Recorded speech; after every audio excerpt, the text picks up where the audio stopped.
আপোনালোক সকলোকে মোৰ নতুন এটা ভিডিঅ'লৈ পুনৰবাৰ স্বাগতম জনাইছো। আশা ৰাখিছো আপোনালোক সকলো সুস্থ হৈ আছে। তিনিবিধ আচাৰৰ ৰেচিপি লৈ আহিছো, সেইটো কাৰণে আজি ভিডিঅ'টো অকমান দীঘলীয়া হৈছে।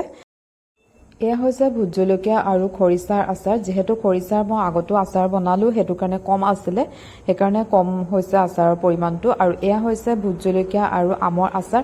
আমখিনি অলপ মই বেছিকৈ শুকুৱাই আচাৰ ৰাখিছোঁ। এইখিনি মানে অলপ দিন তেলত থাকিলে আচাৰটো খাবলৈ বহুত সোৱাদ লগা হয়। আৰু এয়া হৈছে ভোট জলকীয়া আৰু সৰিয়হৰ আচাৰ। এই আচাৰটো খাবলৈ বহুত ভাল লাগে, আপোনালোকে আগলৈ চাই থাকক। প্ৰথমতে মই লৈছোঁ অলপ ভোট জলকীয়া আৰু এইখিনি মই ভালদৰে ধুই ল'লোঁ। আৰু দেখিছে, দেখিয়ে খাওঁ খাওঁ লগা ইমান ধুনীয়া জলকীয়া কেইটা। আৰু এতিয়া এইকেইটা মই এনেদৰে টুকুৰা টুকুৰাকৈ কাটি লৈছোঁ। আপোনালোকে আপোনালোকৰ নিজৰ ইচ্ছামতে কাটি ল'ব, যেনেদৰে ভাল পায়। তাৰপিছত এইখিনি মই অলপ সময় ৰ'দত ৰাখিম, যাৰ কাৰণে মই চচৰ ঢাকন এখনত এনেদৰে বীজ জলকীয়াখিনি লৈ লৈছোঁ আৰু তাৰ ওপৰত এখন এনে পলিথিন দি চটত শুকাবৰ কাৰণে ৰাখি দিলোঁ। এয়া মই লৈছোঁ বগা সৰিয়হ, ক'লা সৰিয়হ, জিৰা, মেথি, কালঞ্জি, আজৱাইন, চফ আৰু চামুচ লৈছোঁ। গোটা ধনিয়া নাছিলে, সেইটো কাৰণে ধনিয়া পাউডাৰটোকে ল'লোঁ। আৰু এয়া লৈছোঁ নিমখ, হালধি, ৰং জলকীয়া, অলপ সৰিয়হ মই বেলেগকৈ লৈছোঁ। আৰু এয়াখিনি খৰিচা, মই আগতেই কৈছোঁ যে খৰিচাৰ পৰিমাণটো তাকৰ আছিলে। আৰু এয়া লৈছোঁ কেইফুটামান নহৰু, দুটা কাজি নেমু লৈছোঁ। আৰু এতিয়া গোটেই মছলাখিনি মই এটা বলত লৈ লৈছোঁ। এইখিনি মই অকণমান সময় শুকানকৈ ভাজিম, তেলত নহয়, শুকানকৈ। লগতে দি লৈছোঁ এচামুচ নিমখ দিলে মছলাটো বেছিকৈ ফুটি গালৈ নাহে, সেইটো কাৰণে অকণমান নিমখ দি ল'ব। আৰু নিমখ দিলে এই মছলাত নিমখ মানে সোৱাদটো সোমাই যায়, ভাল লাগে, সেইটো কাৰণে। আৰু তাৰপৰা এইখিনি মই বল এটাত কাঢ়ি থ'লোঁ অলপ সময় ঠাণ্ডা হ'বৰ কাৰণে। আৰু একেটা চচতে মই আকৌ এচামুচ নিমখ দিলোঁ। আৰু তাত যিখিনি মই এক্সট্ৰাকৈ সৰিয়হ লৈছিলোঁ, সেইখিনি মই তাতে অলপ সময় ভাজি ল'লোঁ। এইখিনি মই সৰিয়হ আৰু ভোট জলকীয়া আচাৰত ব্যৱহাৰ কৰিম।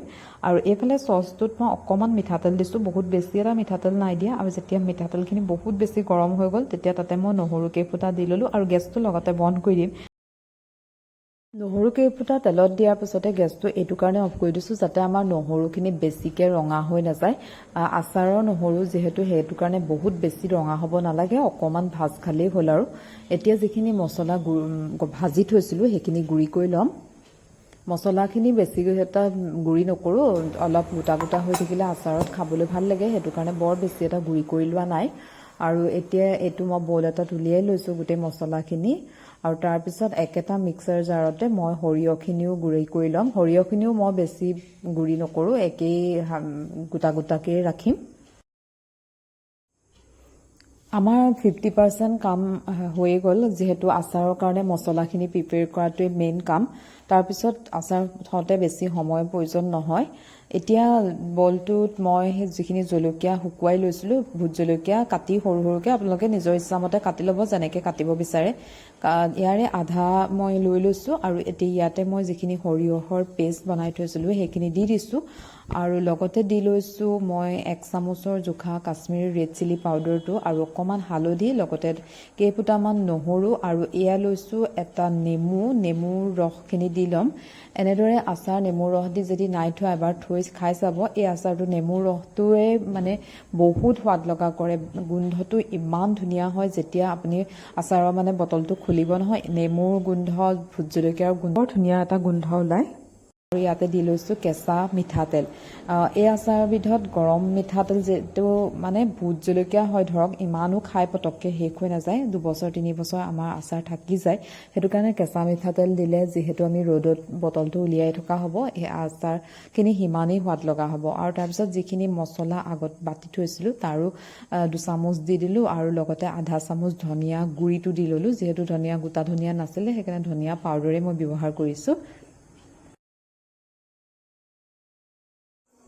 আৰু এতিয়া এই গ্লাছৰ বটলটোত মই আচাৰখিনি ভালদৰে ভৰাই ল'ম। বটলটো আগতে মই ভালদৰে ধুই ৰ'দত শুকুৱাই শুকান কাপোৰ এখনে মুচি লৈছোঁ, যাতে তাত পানী কোনো প্ৰকাৰে নাথাকে। পানী থাকিলে আচাৰ সোনকালে বেয়া হৈ যায়। আৰু যিহেতু এইটো ভোট জলকীয়া আচাৰ হয়, ইমানো পটাপট খাই শেষ কৰিব নোৱাৰে। ইয়াৰ অকণমান তেল বা অকণমান মছলা হ'লেই আমাৰ ভাত বেলেগ আৰু প্ৰয়োজন নহয়। ওপৰতে দি ল'লোঁ অলপ কেঁচা মিঠাতেল, যাতে ইয়াত ভেঁকুৰ নালাগে। সেইটো কাৰণে। আৰু বটলৰ ছাইডকেইটাত যিবিলাক আচাৰ লাগি আছে, এইবিলাক মুচি দিব লাগে, নহ'লে ইয়াতে ভেঁকুৰ হৈ যায়। তাৰপিছত আহিলোঁ মোৰ নেক্সট যিটো খৰিচাৰ আচাৰ সেইটো প্ৰস্তুত কৰিবৰ কাৰণে ইয়াতে যিখিনি মই নহৰু তেল মাৰি থৈছোঁ তাতে মই 2 চামুচ মছলা দি ল'লোঁ আৰু তাতে দি ল'লোঁ খৰিচাখিনি মোৰ এবছৰমানৰ পুৰণা হয় মোক মায়ে খৰিচা ৰাখি দি পঠিয়াইছিলে মই আগতেও এইটো আচাৰ বনাই খালোঁ এইকাৰণে তাকৰকৈ যি অলপ আছিলে ভাবিলোঁ আপোনালোকক এই ৰেচিপিটো দেখাওঁ আৰু ইয়াৰ লগতে দি ল'লোঁ মই অলপ ভোট জলকীয়া 3-4টামান ভোট জলকীয়া দি লৈছোঁ বহুত বেছি জ্বলা হয় নহ'লে আৰু এতিয়া এইখিনিও মই ভালদৰে মিক্স কৰি বটল এটাত ভৰাই ৰাখিম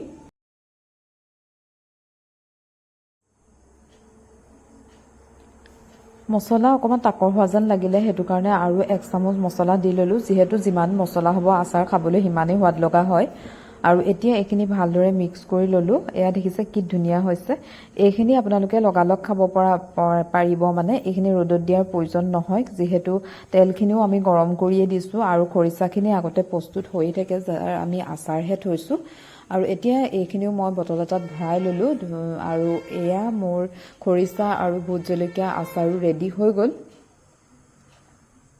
ইয়াৰ পিছত আহিলোঁ শুকান আমৰ আচাৰ এই দেখিছে আমখিনি মই অলপ বেছিকৈ শুকুৱাই লৈছোঁ নৰ্মেলি মানুহে অলপ কমকৈ শুকুৱায় মই এই আচাৰটো অলপ বেছিকৈ শুকুৱাওঁ যিহেতু এই আম কেইটুকুৰা যেতিয়া তেলত ডুব খাই এবছৰমান থাকিব তেতিয়া এই আচাৰটো খাবলৈ বেছি সোৱাদ লগা হয় আৰু তাতে মই দি ল'লোঁ 2 চামুচ ধনিয়া পাউডাৰ আৰু দি ল'ম ভোট জলকীয়া কেইটুকুৰামান আৰু এয়া গোটাকে 3টা ভোট জলকীয়া দি ল'লোঁ এটা অকণমান বেয়া আছিলে সেইটো কাৰণে আঁতৰাই দিলোঁ সেইটো আমি ভাতৰ লগত খাই পেলাম আৰু লগতে যিখিনি মছলা প্ৰস্তুত কৰি ৰাখিছিলোঁ সেইখিনিও দি ল'লোঁ আৰু একেই মই এটা গ্লাছৰ বটল ধুনীয়াকৈ ধুই লৈছোঁ আৰু এতিয়া এইখিনি মই ভালদৰে মিক্স কৰি ল'ম আৰু এই চচটোত মই মিঠাতেলো গৰম কৰি ৰাখি থৈছিলোঁ ঠাণ্ডা কৰি এতিয়া সেই মিঠাতেলখিনিও মই দি ল'ম ভালদৰে মিক্স কৰি এইখিনি মই বটলটোত ভৰাই থৈছোঁ এই আচাৰখিনিও খাবলৈ লগালগ ভাল নহয় যিহেতু অলপ বেছিকৈ শুকোৱা হয় এইখিনি যিমান দিন হ'ব সিমানে খাবলৈ ভাল লগা হ'ব খালি ইয়াত অকণমান সৰহকৈ মিঠাতেল দিব লাগে যাতে আমৰ টুকুৰাবিলাক মিঠাতেলত ডুব খাই থাকি পেলাই গলি অলপ কোমল হৈ যায় তেতিয়া খাবলৈ ভাল হয় আৰু এয়া মোৰ 3বিধ আচাৰ প্ৰস্তুত হৈ গ'ল আশা ৰাখিলোঁ আপোনালোকে মোৰ ভিডিঅ'টো চাই ভাল পালে আৰু ভাল পালে লাইক কমেণ্ট স্ক্ৰীনত মই 2টামান ভিডিঅ' লগাই দিছোঁ সেই ভিডিঅ'কেইটাও চাব আৰু ভাল পালে লাইক কমেণ্ট কৰিব আৰু যিসকলে নতুনকৈ চাই আছে তেওঁলোকে চেনেলটো ছাবস্ক্ৰাইব নকৰাকৈ নাযাব নতুন এটা ভিডিঅ'লৈ পুনৰ আহিম বাই